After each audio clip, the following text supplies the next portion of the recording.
नमस्कार, जय जोहार। आप देख रहे हैं पब्लिक न्यूज़ छत्तीसगढ़। मैं हूं आपके साथ शैलेंद्र बंजारे। छत्तीसगढ़ में विधानसभा चुनाव का बिगुल बज चुका है, जहां तमाम राजनीतिक पार्टियां पूरे दमखम के साथ उतर चुकी है छत्तीसगढ़ में। जहां बात करें तो छत्तीसगढ़ में वर्तमान में कांग्रेस की गवर्नमेंट है और मुख्य रूप से बीजेपी विपक्ष के रूप में काम कर रही है। वही बसपा, जोगी, कांग्रेस, इस तमाम पार्टियों के वजह से इस साल की जो राजनीति गर्मा गई है। हम बात कर रहे हैं आज चुनावी मुद्दों को लेकर। हम जैजैपुर विधानसभा पहुंचे हुए हैं। जैजैपुर विधानसभा की बात करें तो हमारे साथ हेमंत आदिले जी हैं, जो कि भीम आर्मी के जिला अध्यक्ष हैं। तो हेमंत आदिले से हम जानेंगे, उनसे चर्चा करेंगे कि उनकी पार्टी भी यहाँ पर इस बार जो है चुनावी मैदान पे है। हेमंत आदिले लंबे समय से भीम आर्मी, जो कि सामाजिक संगठन है, उनमें सेवा दे रहे हैं। लगातार उनके संघर्ष और मेहनत के वजह से आज उनके पास भी सैकड़ों के संख्या में कार्यकर्ता मौजूद हैं। आज उनकी पार्टी से प्रत्याशी हैं। हम इन सब विषय को लेकर हम चर्चा करेंगे कि एक निर्दलीय के रूप में, चूँकि कांग्रेस, बीजेपी, बसपा जैसे तमाम दिग्गज पार्टी के सामने जो है एक निर्दलीय प्रत्याशी जो है किस तरह से काम करेगी, क्या उनकी रणनीति है, कैसे, क्योंकि उनके पास पैसा है, ढेर सारा पैसा है, उनके पास गवर्नमेंट है, हर चीज़ें हैं उनके पास। उन सब को वो कैसे मात देंगे, किस तरह से, क्या उनके पास योजना है, इन सब के रणनीति को लेकर आज हम हेमंत आदिले से बात करेंगे, चर्चा करेंगे।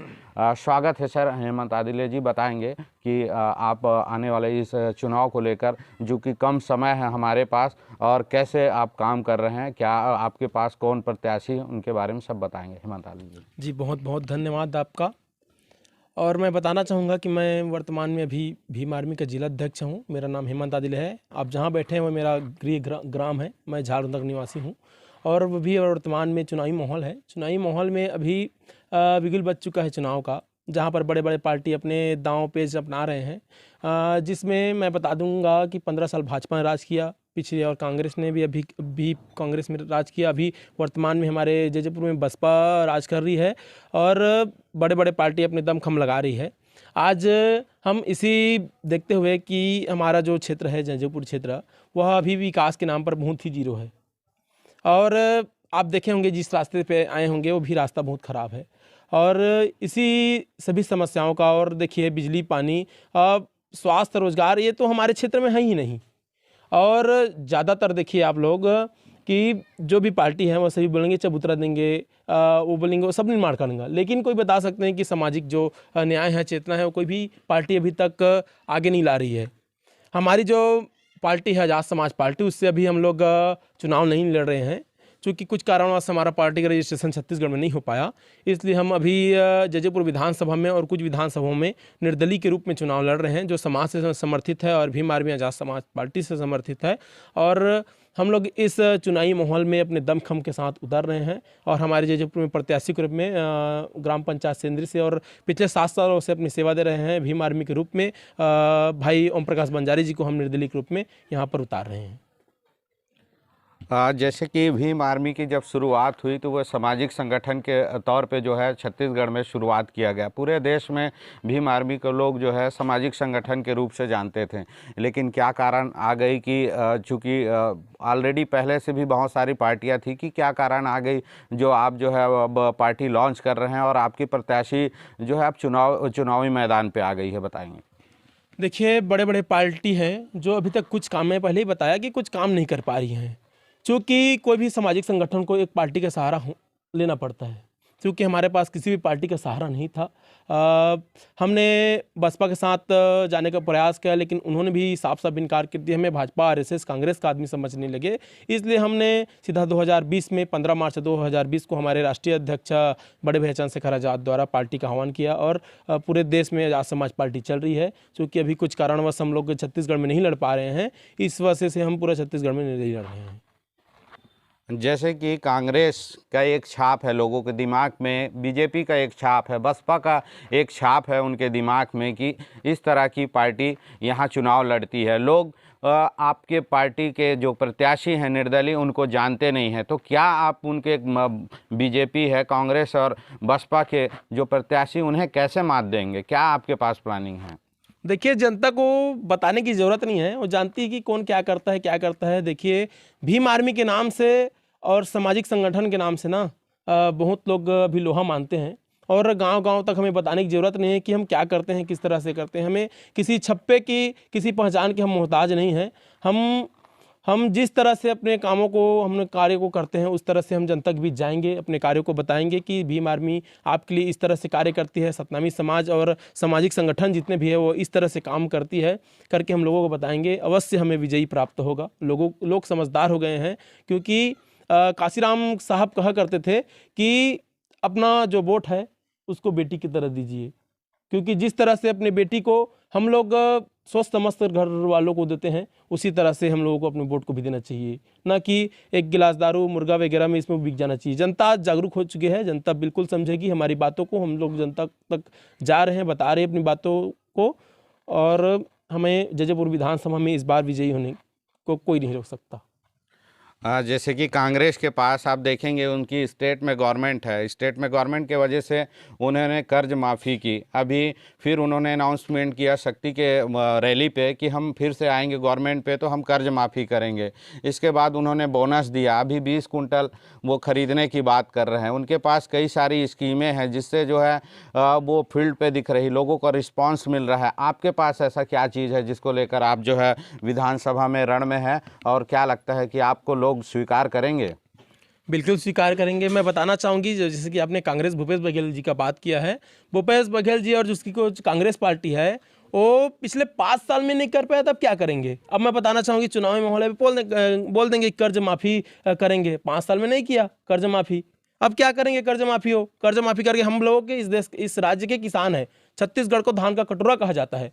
धान का कटोरा कहने का मतलब, धान सर्वाधिक देश है हमारे छत्तीसगढ़ जो राज्य है, और छत्तीसगढ़ राज्य को धान की किसी के 20 क्विंटल, 25 क्विंटल, 100 क्विंटल देने की जरूरत नहीं है। हम लोग किसान हैं, हम लोग खुद उपजाकर खा सकते हैं। अगर हमारे धान को सरकार नहीं खरीदेगी, क्या हम इस दुनिया में क्या सरकार के भरोसे थोड़ी हैं? और देखिए, सरकार जो कांग्रेस सरकार है वो बड़े बड़े वादे करती है, कुछ नहीं करती है।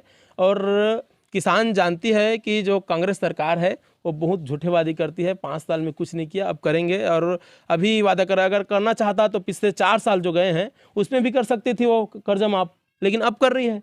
जनता जागरूक है, बताने की ज़रूरत नहीं है कि किस तरह से हम लोगों को वोट देंगे, क्या है, कैसा है। और आप पूछे हैं कि आप लोग किस माध्यम से लोगों तक जाएंगे। देखिए, हम लोग झकाडी का मामला था, वहाँ के जो गौटिया लोग हैं उनको जितने 100 घरों को तोड़ दिया गया था। हम लोग 2 दिन से वहाँ थे, और 2 दिन तक हम लोग वहाँ पर बैठे थे, और उनको विजयी प्राप्त हुआ, उनको घर मिल गया। और यहाँ जातिगत जन हुआ था, हरेली के दिन बस्ती बारद्वार में मारपीट कर जलती लाश को कर दिया गया था। हम लोग वहाँ पर भी बहुत ही डटे हुए थे।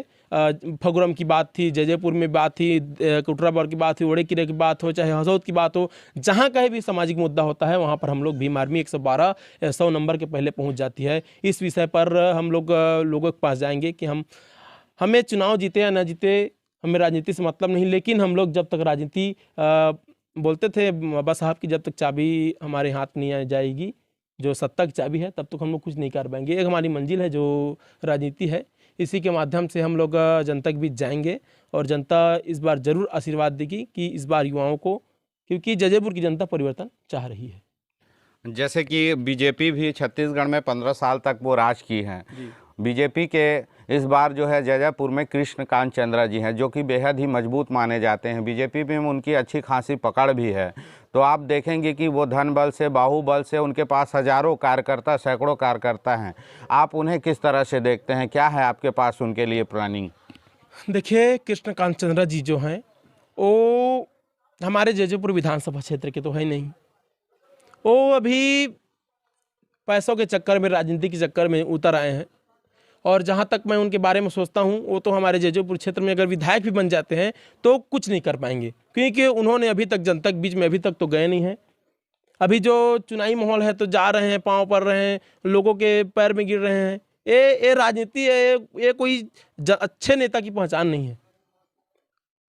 देखेंगे कि केंद्र में भी नरेंद्र मोदी का एक चेहरा है, बीजेपी के पास एक आइकॉन है जो कि केंद्रीय है और केंद्र में बीजेपी काफ़ी स्ट्रांग मानी जा रही है। अभी नरेंद्र मोदी की कई सभा जो है छत्तीसगढ़ में होना है और चूंकि जैजैपुर में भी हो सकता है वो सभा कर सकते हैं, लेकिन आपके पास कौन सा चेहरा ऐसा है जो आप जैजैपुर में उतारेंगे और लोगों को बुलाएंगे, लोगों की काम भीड़ होगी जहां पर आप उस चेहरे को लेकर काम करेंगे? नाम से तो आप समझ गए कि भीम आर्मी यानी चंद्रशेखर आज़ाद। चंद्रशेखर आज़ाद से भली भांति लोग लोहा मानते हैं। अभी मध्य प्रदेश और राजस्थान में आप लोगों की टीम होगी, आप पता कर लीजिए वहाँ पर किस तरह से चंद्रशेखर आज़ाद अपने पैरों पर उतर रही है और किसी भी बिना किसी राजनीतिक पार्टी और से समर्थन होते हुए आज हम भी मध्य प्रदेश राजस्थान में अपनी डंका बजा रही है और छत्तीसगढ़ में भी वो चुनाव से पहले यहाँ पर कदम रखेंगे जैजैपुर विधानसभा में। कांग्रेस ने वैसे देखा जाए तो अभी सिर्फ 4 घोषणा पत्र किए हैं, 4 घोषणा किए हैं। वैसे बीजेपी भी अभी अपना घोषणा पत्र तैयार कर रही। जोगी ने 10 कदम का नारा दिया है और इसी तरह बसपा, जो कि बसपा घोषणा पत्र जारी नहीं करती लेकिन फिर भी वो महापुरुषों के सिद्धांतों के आधार पे वो चुनाव पे काम करती है और वो कहती है कि गवर्नमेंट आने पर हम महापुरुषों के आधार पे हम छत्तीसगढ़ में काम करेंगे। वैसे आपके पास देखा जाए तो क्या घोषणा पत्र है या कोई ऐसा रूल जिसके हिसाब से आप पब्लिक के सामने जाएंगे? हम लोग भी कोई घोषणा पत्र जारी नहीं करेंगे, क्योंकि देखिए घोषणा पत्र जारी करने से कुछ नहीं होता है, कार्यों से होता है। कार्य अगर करेंगे तो हमें बुलंदी जरूर प्राप्त होगी। जनता जानती है कि भीम आर्मी जो है कार्य करके दिखाती है, किसी घोषणा पत्र से नहीं। क्योंकि कांग्रेस भाजपा बसपा जो है वो बड़े बड़े वादे करते हैं लेकिन कुछ करती नहीं है। आप लोग जानते हैं कि अभी कांग्रेस ने भी जारी किया है और जो कि कांग्रेस ने भी जारी किया है, भाजपा का चल रहा है। और ऐसे में हम लोग महापुरुषों का जो मिशन है उसको आगे बढ़ाने में लगे हुए हैं। महापुरुषों की जो छवि है उनको आगे ला करके लोगों को बताने का काम कर रहे हैं। जिस तरह से हमने 7 साल से छत्तीसगढ़ में काम किया है उसी तरह से हम लोग भी आगे इसी फंडा को अपनाएंगे और लोगों को भी बताएंगे कि हम महापुरुषों के मिशन को आगे बढ़ा रहे हैं और इस मिशन में आप लोग राजनीति में आकर के हमें मदद कीजिए। बसपा भी कहती है, बसपा चूँकि सामाजिक संगठन था पहले, वो भी काम वो उनके जो कार्यकर्ता हैं वो भी कहते हैं कि हम सामाजिक संगठन हैं, सामाजिक तौर पे हम समाज को लेकर आगे बढ़ा रहे हैं और समाज के महापुरुषों के सिद्धांतों पे हमारे छत्तीसगढ़ में काम कर रही। और आप भी कह रहे हैं कि हम महापुरुषों के सिद्धांतों पे काम कर रहे हैं। चूँकि बसपा को बनाने वाले कांशीराम जी थे और आप कांशीराम की बात कर रहे हैं, तो कहीं ना कहीं ये दोनों बात सामने आ रही। तो बसपा के बारे में क्या कहना है? मैं बसपा के बारे में कुछ नहीं बोलना चाहूँगा क्योंकि अभी अपने स्तर में भी काम कर रही है, लेकिन बसपा का जो नेतृत्व है वो बहुत ही गलत है। क्योंकि देखिए बसपा कहने का मतलब है बहुजन समाज पार्टी, बहुजन यानी SC ST OBC माइनॉरिटी, लेकिन इन बहुजन समाज पार्टी को छोड़कर आज हो गई है ब्राह्मण समाज पार्टी। आप देख सकते हैं जिस चीज़ को कांशीराम साहब ने छोड़ने के लिए बोला था उस चीज़ को आज बसपा के जो नेता हैं वो लोग अपना रहे हैं। आज उसी को देखते हुए भीम आर्मी 2015 में भारत में लॉन्च हुई है और हमें समर्थन नहीं मिला बसपा से, इसलिए हम लोगों ने 2020 में पार्टी लॉन्च किया है महापुरुषों के मिशन को आगे बढ़ाने के लिए, ना कि कोई राजनीति करने के लिए। क्योंकि एक राजनीति मंजिल है सत्ता तक जाने के लिए, इसलिए हम राजनीति के माध्यम से अपना जोर आजमा रहे हैं। अंत में आपसे एक सवाल और है कि जिस तरह से आप देखेंगे कि वर्तमान में 2 पंचवर्षीय जो कि तौर पे जो है बसपा के विधायक केशव चंद्र जी थे यहाँ पर, अभी कृष्णकांत चंद्रा बीजेपी से हैं, बालेश्वर साहू कांग्रेस से हैं। ये सब बाहुबली जो है उनके पास धन है, पैसा है, हर चीज़ है उनके पास। और दूसरी अब ये जोगी कांग्रेस भी जो कि यहाँ पर अपने प्रत्याशी उतार रहे हैं। इन सब को आपके निर्दलीय प्रत्याशी और आपका संगठन कैसे फेस करने वाला है? अंत में एक सवाल और बताएंगे। जी, हम लोग को बड़ी ही टक्कर की बात है कि बड़े बड़े दिग्गज इस मैदान में उतरे हुए हैं। और मैं बता दूं कि ओम प्रकाश बंजारे जी के बारे में कि वो जहां भी जाते हैं छा जाते हैं, बताने की ज़रूरत नहीं है। और उनके सामने तो कोई नेता टिक नहीं पाता क्योंकि उनके पास हर सवाल का जवाब है। और उनके पास क्या पूरे भीम आर्मी के और जितने भी हमारे कार्यकर्ता हैं उन सभी के पास एक एक व्यक्ति न मुख्यमंत्री के बरोबर है। और सभी लोग चाह रहे हैं कि इस बार परिवर्तन आए जैजैपुर में और इस बार निर्दलीय प्रत्याशी ओम प्रकाश बंजारे जी की यहाँ पर विधायक बने और जनता चाहती है कि उसको विधानसभा में चुन करके भेजा जाए। और जितने भी टक्कर की बात है तो टक्कर तो हम लोग देंगे और चुनाव है, चुनाव में देखते हैं कि क्या होता है। हमारे साथ थे हेमंत आदिले जी, जो कि शक्ति जिले के जिला उपाध्यक्ष है भीम आर्मी से। उनकी पार्टी भी यहाँ पर अपने निर्दलीय के तौर पे प्रत्याशी उतार रही है। उनका कहना है कि हमारे पास हमारी लड़ाइयाँ हैं, सामाजिक लड़ाइयाँ हैं, जो हमने तमाम इस क्षेत्र में सामाजिक लड़ाई लड़ा है, और हमारे जो संगठन के जो महापुरुष हैं, हम उनके बदौलत यहाँ पर प्रत्याशी को लेकर हम पब्लिक के सामने जाएंगे, मतदाता के सामने जाएंगे और उनसे बात करेंगे कि हमारी सामाजिक लड़ाई के वजह से हमें वोट करेगी।